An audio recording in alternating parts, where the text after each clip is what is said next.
Bismillahirrahmanirrahim. Assalamualaikum warahmatullahi wabarakatuh.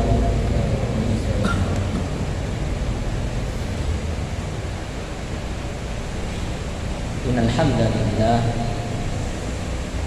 nahmaduhu wa nasta'inuhu wa nastaghfiruh wa na'udzu billahi min syururi anfusina wa min sayyiati a'malina.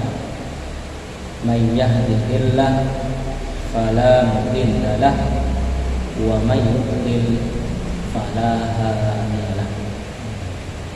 Asyhadu an la ilaha illallah wahdahu la syarika lah wa asyhadu anna Muhammadan abduhu wa rasuluh la nabiyya wa la rasula ba'da.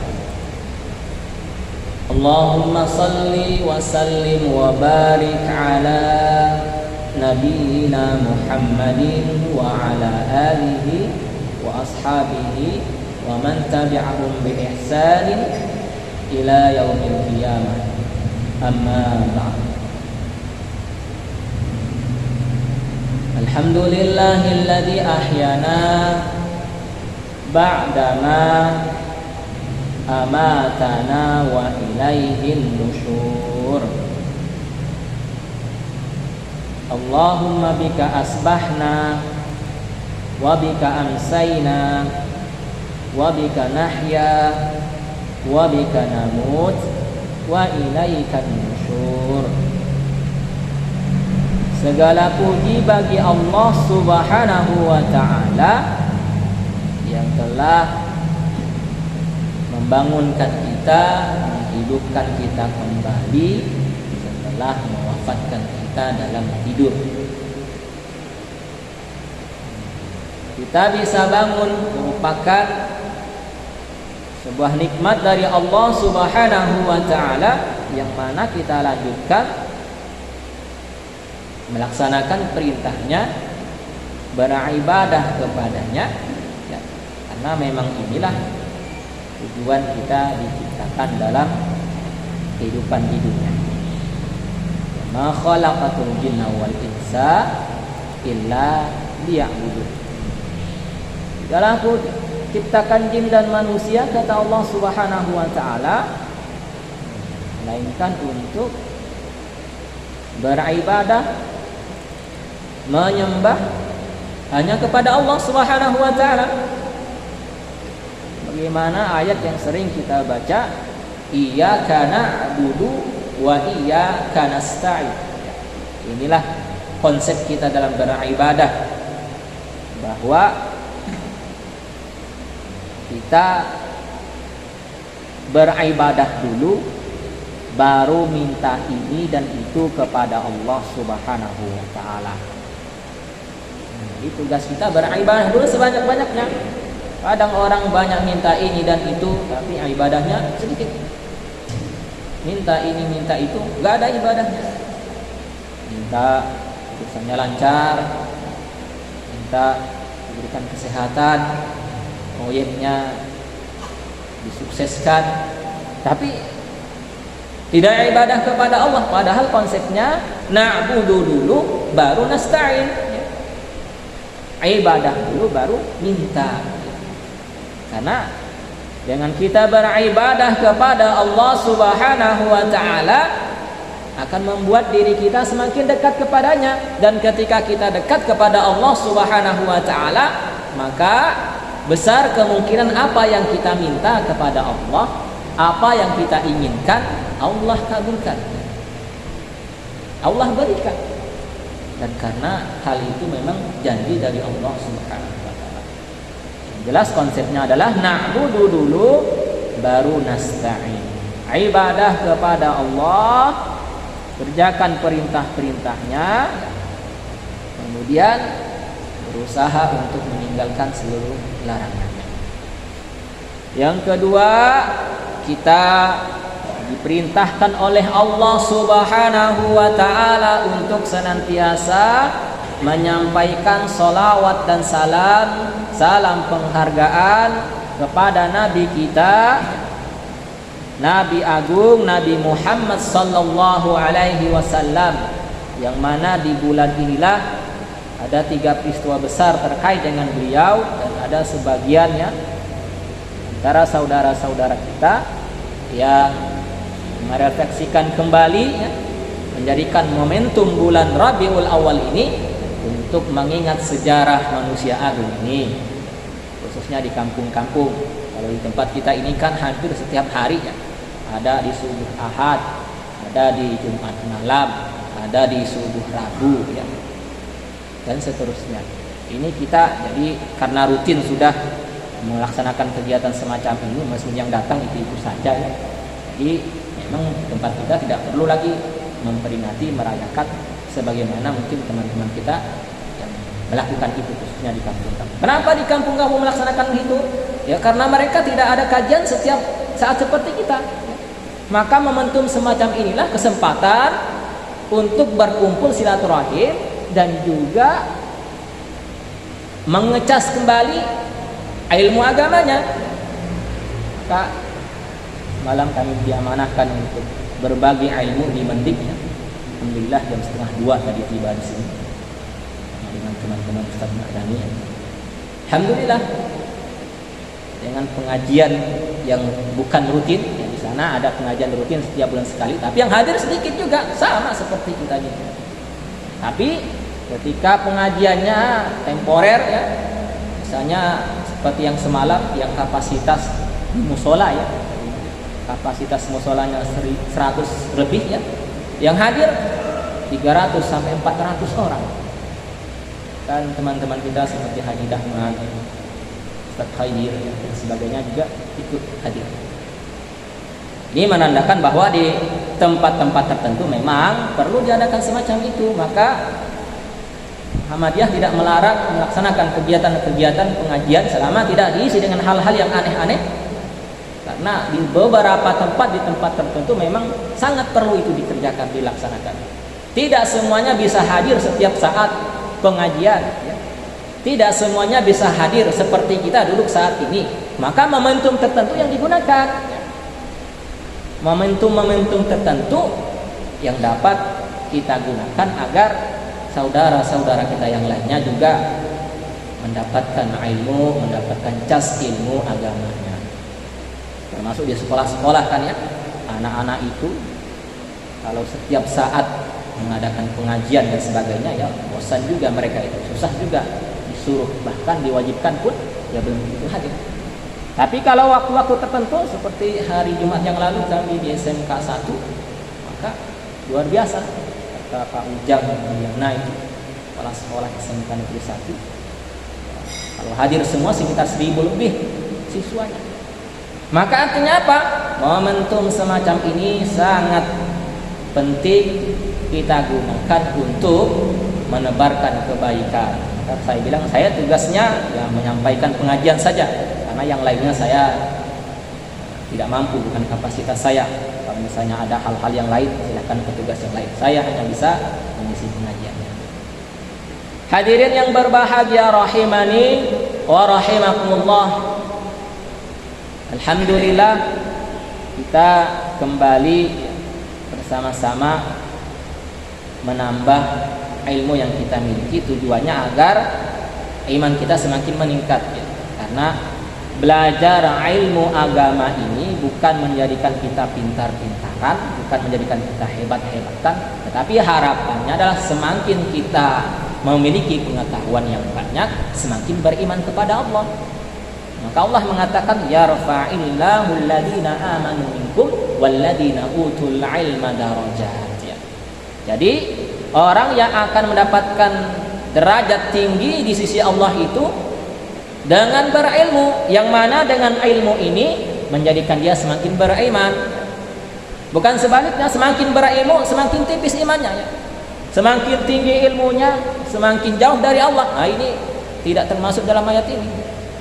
Maka bagi orang yang beriman itu semakin berilmu, semakin tawadu, semakin berilmu, semakin taat kepada Allah Subhanahu wa taala. Ini menandakan bahwa ilmunya menjadikan dirinya semakin beriman, dan insya Allah akan menjadikan derajatnya diangkat oleh Allah Subhanahu wa ta'ala. Hadirin yang berbahagia rahimani wa rahimakumullah.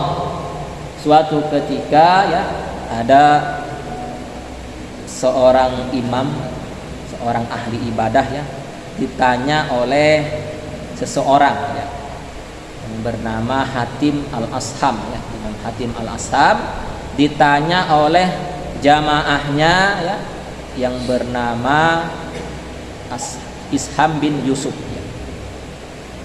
Maka bertanyalah ia kepada Hatim al-Asham ini. Apa pertanyaannya? Wahai Abu Abdurrahman, panggilannya seperti itu. Wahai Abu Abdurrahman, bagaimanakah caranya Tuhan sholat? Tanya, bagaimana caranya Anda sholat? Maka mendengar pertanyaan itu, Hatim al-Asham pun menjawab dengan jawaban yang singkat, apabila waktu sholat sudah masuk, maka aku akan berwudu zahir dan batin. Luar biasa. Akan berwudu zahir dan batin. Lantas Isham pun bertanya kembali, bagaimana wudu zahir dan batin itu, wahai Abu Abdurrahman? Maka ia pun menjawab, wudu zahir adalah dengan membasuh seluruh anggota wudu, mulai dari telapak tangan ya, kemudian wajah, kedua tangan, menyapu kepala sampai dengan kaki. Ini wudu zahir yang beliau kerjakan, jawaban beliau. Kemudian wudu batin bagaimana? Maka beliau pun mengatakan, wudu batin saya dengan membasuh anggota tubuh saya dengan 7 hal, dengan 7 perkara. Apakah perkara tersebut? Beliau katakan, pertama, wudu batin saya adalah sebelum saya sholat, saya bertobat kepada Allah. Bertobat kepada Allah, memperbanyak istighfar kepada Allah Subhanahu wa ta'ala. Dosa-dosa apa saja tadi yang telah dibuat, misalnya setelah sholat subuh, apakah ada dosa-dosa yang dikerjakan sampai dengan sholat zuhur? Maka sebelum sholat zuhur beliau beristighfar, mohon ampun kepada Allah Subhanahu wa ta'ala. Ini wudu batin beliau yang pertama.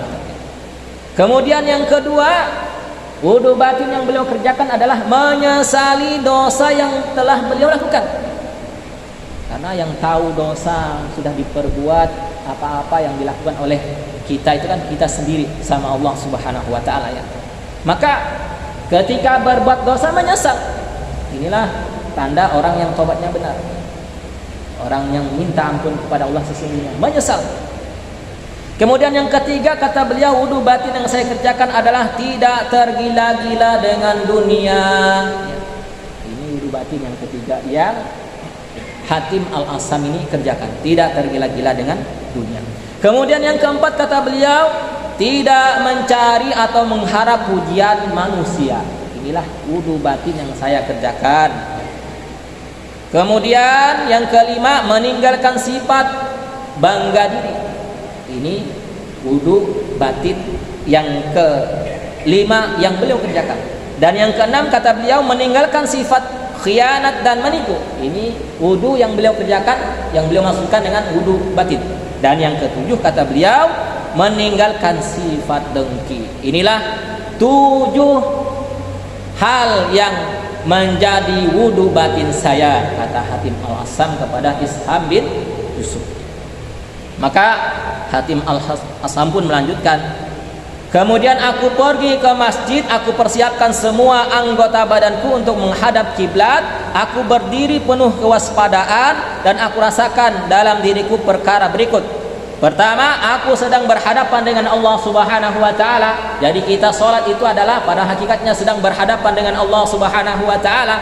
Meskipun kita tidak melihat Allah, tidak melihat Allah di hadapan kita, yakinlah Allah itu melihat kita. Ini yang beliau rasakan. Kemudian beliau mengatakan, di sebelah kananku ada surga. Merasakan di sebelah kanan ini ada surga, kemudian di sebelah kiri beliau ada neraka. Ini yang beliau lakukan ketika hendak melaksanakan sholatnya.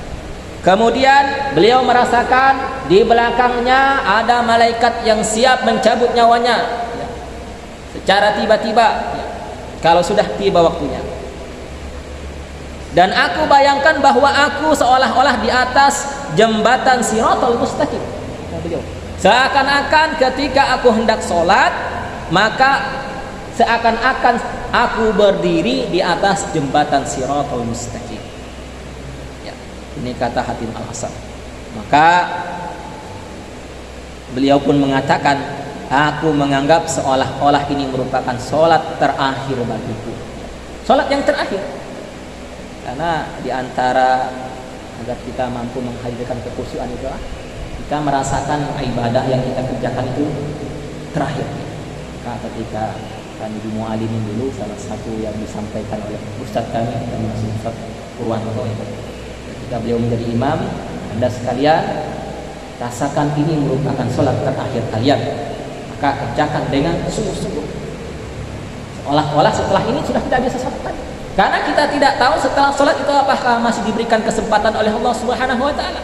Apakah setelah subuh masih ada kesempatan zuhur? Apakah setelah zuhur itu masih ada kesempatan asar? Apakah setelah sholat asar itu masih ada kesempatan untuk maghrib? Setelah sholat maghrib itu apakah ada kesempatan untuk isya? Kita tidak tahu, hanya Allah Subhanahu wa Ta'ala yang tahu. Maka kata Hatim Al-Asam, ketika aku hendak melaksanakan sholat, aku merasakan seolah-olah ini sholat yang terakhir dariku. Kemudian aku pun bertakbir, Allahu Akbar. Kemudian melanjutkan dengan doa iftitah sampai terakhir, dan aku hayati, renungkan setiap makna yang aku baca dalam ibadah sholat. Inilah sholatnya seorang ahli ibadah yang bernama Hatim Al-Ashab, ya. Bagaimana persiapan sholatnya luar biasa. Persiapan sholatnya sangat luar biasa. Karena memang kita sholat itu kan menghadap Allah Subhanahu wa Ta'ala. Maka di antara adab ketika kita melaksanakan sholat itu kan sebagaimana firman Allah Subhanahu wa Ta'ala dalam surat yang kedua Al-Baqarah ayat yang ke-45, ya. Allah Subhanahu wa Ta'ala kan mengatakan di dalam surah Al-Baqarah ayat 45 itu, wasta'inu bis sabri was shalah wa innaha lakabiratun illa 'alal khashiyin. Dan jadikanlah sabar dan sholat sebagai penolongmu. Sesungguhnya yang demikian itu, ya, sangatlah berat kecuali bagi orang-orang yang khusyuk.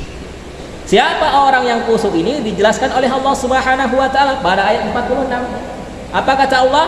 Orang yang khusyuk adalah alladzina yadhunnuna annahum mulaku rabbihim wa annahum ilaihi raji'un, yaitu mereka yang yakin bahwa mereka akan menemui Tuhannya dan bahwa mereka akan kembali kepadanya. Inilah adab kita sholat, bahwa kita itu percaya kalau kita sholat itu sedang menghadap kepada Allah, bukan menghadap kepada yang lain. Maka kalau kita yakin merasa menghadap kepada Allah, Allah ini Rabbul Alamin, penguasa segala sesuatu yang ada di langit dan bumi, yang memberikan kehidupan kepada kita, kita menghadap dengan persiapan yang sebaik-baiknya. Ini adab kita.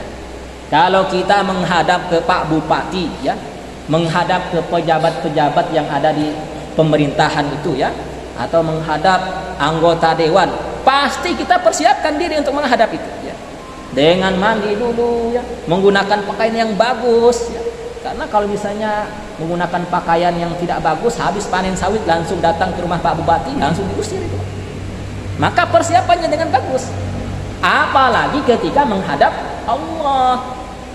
Karena Allah ini maha segalanya dan mencintai, menyukai sesuatu yang indah, menyukai sesuatu yang bagus. Maka kita ketika menghadap kepada Allah, yakin kita itu mau menghadap kepada Allah yang posisinya di atas segalanya. Kalau kita menghadap manusia, sesama manusia yang punya posisi penting saja, kita bagaimana persiapannya? Seyogyanya ketika kita menghadap kepada Allah Subhanahu wa Ta'ala pun kita persiapkan dengan sungguh-sungguhnya.